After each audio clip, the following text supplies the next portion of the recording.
नमस्कार। उपचुनाव को लेकर सटीक और महत्वपूर्ण विश्लेषण सामने आ चुका है, क्योंकि उपचुनाव की लेकर बात की जाए तो 3 नवंबर को वोटिंग होने वाली है और ऐसे में कई राज्यों पर विधानसभा के उपचुनाव हैं और 8 सीटों पर जो उपचुनाव है उस वक्त किसका पलड़ा भारी नजर आ रहा है, क्योंकि ये कहीं ना कहीं सीटें काफी महत्वपूर्ण हो जाती हैं, जिसमें उत्तर प्रदेश, महाराष्ट्र, हरियाणा, बिहार, उड़ीसा और तेलंगाना, यहाँ पर 8 सीटों पर उपचुनाव है। और ऐसे में यहाँ का क्या माहौल बनता नजर आ रहा है, जिसमें अगर बात की जाए तो उत्तर प्रदेश के लिए यहाँ पर गोला सीट पर उपचुनाव होना है और यहाँ पर किसका पलड़ा भारी नजर आएगा। जबकि तेलंगाना, हरियाणा की अगर बात की जाए तो आदमपुर सीट पर काफी यहाँ पर दिलचस्प मुकाबला है। आम आदमी पार्टी के चुनावी मैदान में उतरने से यहाँ पर काफी खलबली देखने को मिल रही है, क्योंकि कुलदीप बिश्नोई से ये सीट खाली हुई है, कांग्रेस की सीट थी। जबकि महाराष्ट्र में अगर बात की जाए तो 3 नंबर वोटिंग है, जो कि अंधेरी ईस्ट के लिए यहाँ पर वोटिंग है और इससे पहले शिवसेना का इस सीट पर कब्जा था, लेकिन शिवसेना अब काफी विखराव हो चुका है। उसके बाद इस सीट पर किसका यहाँ पर कब्जा होगा। बिहार की अगर बात की जाए तो बिहार में 3 नवंबर को यहाँ पर 2 सीटों पर उपचुनाव है, जिसमें गोपालगंज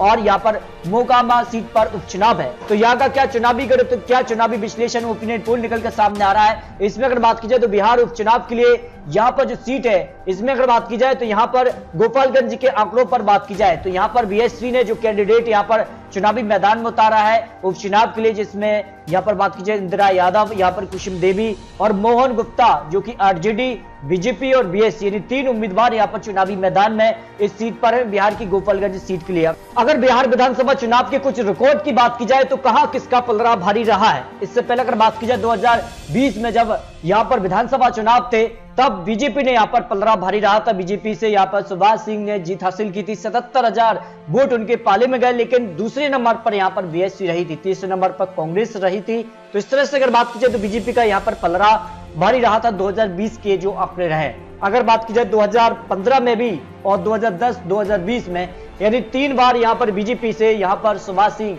जो भारतीय जनता पार्टी ये बड़े नेता थे, वो यहाँ पर जीते रहे।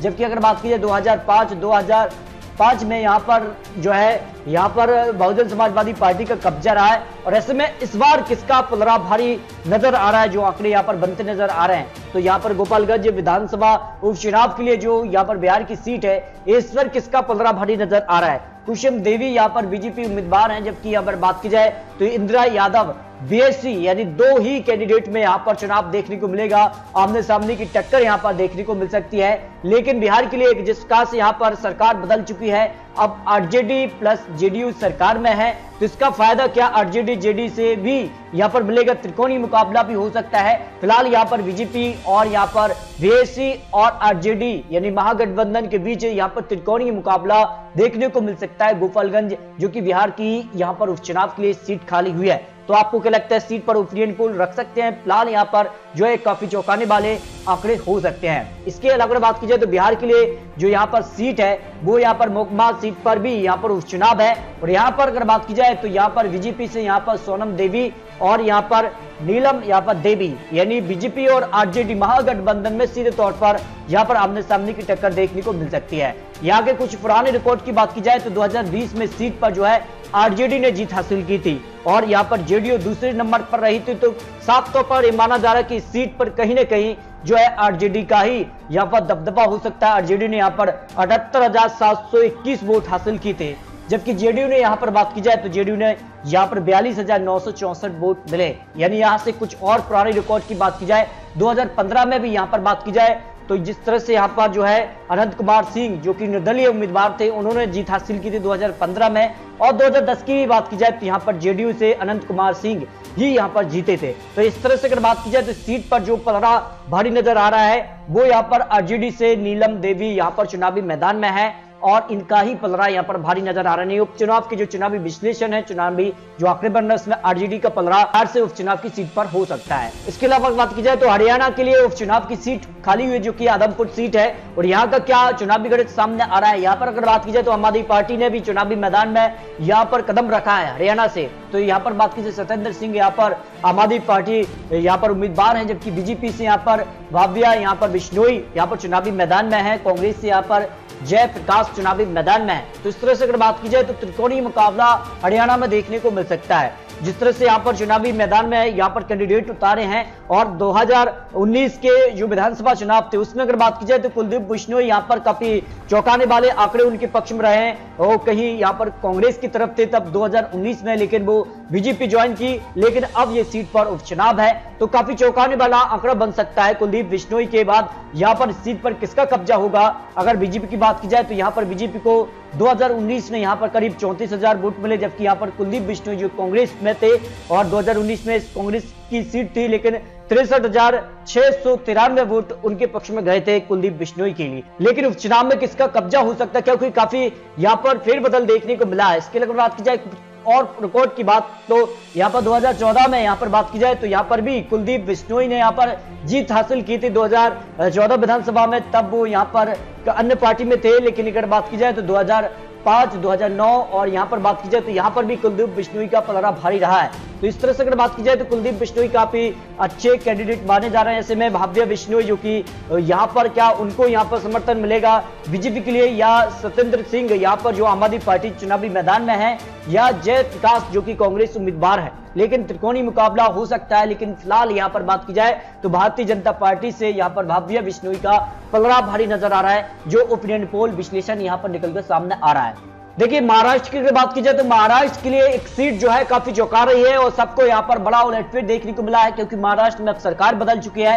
महाराष्ट्र में महाविकास आघाड़ी से हटकर सरकार अब बीजेपी प्लस सिंधी गुट के पास आ गई है। तो अंधेरी ईस्ट के लिए जो चुनावी गणित सामने आ रहा है उसमें काफी उलटफेर यहाँ पर देखने को मिल रहा है। देखिए अगर बात की जाए तो ऐसे सैनी जो शिवसेना को लेकर उद्धव गुट है उसने यहाँ पर जो है यहाँ पर चुनावी मैदान में अपना कैंडिडेट उतारा है। ऋतुराज यहाँ पर लटके को यहाँ पर चुनावी मैदान में उतारा है। जबकि यहाँ पर बात की जाए तो बीपीए जो पार्टी है यानी शरद सोपन यहाँ पर जो है चुनावी मैदान में है, और आरआरपी पार्टी को यहाँ पर मनोज नायक को चुनावी मैदान में उतारा है। और यहाँ पर काफी चौंकाने वाले आंकड़े तब बने थे जब 2019 में यहाँ पर शिवसेना ने सीधे तौर पर जीत हासिल की थी, जबकि निर्दलीय उम्मीदवार यहाँ पर मुरजी पटेल ने भी यहाँ पर दूसरे नंबर पर रहे थे। इस तरह से अगर बात की जाए 2019 में काफी चौंकाने वाले आंकड़े रहे थे। और 2014 की बात की जाए तो यहाँ पर शिवसेना का पलड़ा यहाँ पर भारी रहा था। रमेश यहाँ पर लटके को चुनावी मैदान में उन्होंने उतारा था और एक बड़ी जीत उनके पक्ष में रही थी। इसके अलावा बात की जाए तो यहाँ पर बात की जाए तो यहाँ इस तरह से अगर बात की जाए तो 2009 में भी यहाँ पर कांग्रेस को जीत मिली थी। तो यहाँ पर शिवसेना का पलड़ा यहाँ पर भारी रहा है और शिवसेना में अब काफी कह सकते कि यहाँ पर उद्धव क्या ऋतुराज जो रमेश से लटके हैं वो यहाँ पर जीतेंगे, जो फिलहाल आंकड़े बन रहा है। जबकि मनोज यहाँ पर नायक जो कि आरआरपी पार्टी से हैं और निर्दलीय से यहाँ पर रीना यहाँ पर खेड़ाकर जो यहाँ पर चुनावी मैदान में है। तो फिलहाल यहाँ पर आंकड़ों में जो है शिवसेना गुट यानी उद्धव गुट का ही यहाँ पर जो है पलड़ा भारी नजर आ रहा है। इसके लिए यहाँ पर उड़ीसा की सीट भी खाली है, जिसमें अगर बात की जाए तो काफी चौंकाने वाले आंकड़े बन रहे हैं। धर्मनगर उपचुनाव के लिए 3 नंबर को वोटिंग होगी और यहाँ पर अगर बात की जाए तो आम आदमी पार्टी, बीजेपी, बीजेडी और निर्दलीय और कांग्रेस यहाँ पर चुनावी मैदान में है। लेकिन अगर बात की जाए तो आम आदमी पार्टी से अनवर शेख को चुनावी मैदान में आम आदमी पार्टी ने उतारा है। बीजेपी ने यहाँ पर सूर्यवंशी सूरज को यहाँ पर चुनावी मैदान में उतारा है। जबकि बीजू जनता दल की बात की जाए तो अवंती दास को यहाँ पर चुनावी मैदान में उतारा है। लेकिन पलड़ा किसका भारी नजर आ रहा है, इसके आंकड़े आपको 2019 विधानसभा चुनाव के भी दिखाते हैं, जिसमें बीजेपी ने यहाँ पर बाजी मारी थी और यहाँ पर विष्णु चरण सेट्टी यहाँ पर चुनावी मैदान में बड़ी यहाँ पर जीत मिली थी, उनको 80,111 वोट मिले। जबकि यहाँ पर बात की जाए बीजू जनता दल से उम्मीदवार यहाँ पर जो राजेंद्र दास को यहाँ पर 75,000 यहाँ पर वोट मिले थे। इस तरह से अगर बात की जाए तो यहाँ पर 2014 के आंकड़ों में भी यहाँ पर जो है बीजू जनता दल ने यहाँ पर जो है जीत हासिल की थी, 71,000 वोट मिले। जबकि बीजेपी को यहाँ पर 62,000 वोट मिले थे इस सीट के लिए। 2009 में अगर बात की जाए तो यहाँ पर बीजेडी ने ही यहाँ पर जो है जीत हासिल की थी। यहाँ पर राजेंद्र कुमार दास ने चुनावी मैदान में उतरे थे, जबकि 48,000 और बीजेपी को यहाँ पर 43,000। यानी बात की जाए तो बीजेपी और बीजेडी यानी बीजू जनता दल के बीच ही सीधे तौर पर मुकाबला देखने को मिला है। पिछले जो मुकाबले रहे हैं, जो चुनाव परिणाम रहे हैं, उसमें कहीं ना कहीं बीजेपी और बीजू जनता दल के बीच जो है हार जीत का अंतर काफी कम देखने को मिला है। तो इस बार भी जो है ये माना जा रहा है कि बीजू जनता दल से यानी अवंती दास और बीजेपी से यहाँ पर सूर्यवंशी सूरज ही यहाँ पर सीधे तौर पर आमने सामने की टक्कर मिलेगी। और ये माना जा रहा है कि इस समय किसका पलड़ा भारी होगा, क्योंकि वर्तमान में बीजू जनता दल की सरकार है तो उसका फायदा उनको यहाँ पर उपचुनाव में मिल सकता है। इसके अगर बात की जाए तो उपचुनाव के लिए उत्तर प्रदेश की सीट भी काफी महत्वपूर्ण मानी जा रही है। उत्तर प्रदेश को लेकर जो है इस जो है बीजेपी सरकार में है और इसका फायदा कितना बीजेपी उठा पाएगी, क्योंकि गोला विधानसभा उपचुनाव पर बीजेपी का पलड़ा पहले से ही जो रिकॉर्ड रहे उनमें भारी रहा। इस बार क्या इसका कब्जा होगा, क्या समाजवादी पार्टी की वापसी सीट पर होगी? देखिए किस तरह से अगर बात की जाए 2022 की कुछ चुनावी जो रिजल्ट रहे तो उसमें बीजेपी को एक तरफा जीत मिली थी। अरविंद गिरी को यहाँ पर 1,26,534 वोट मिले थे, 48% वोट शेयर रहा था। जबकि समाजवादी पार्टी को यहाँ पर विनय तिवारी को 97,240 वोट मिले थे 2022 विधानसभा चुनाव में। जबकि 2017 की भी बात की जाए तो यहां पर बीजेपी को यानी अरविंद गिरी यहां पर 1,22,497 वोट मिले, जबकि समाजवादी पार्टी से विनय तिवारी को यहां पर 67,480 वोट मिले।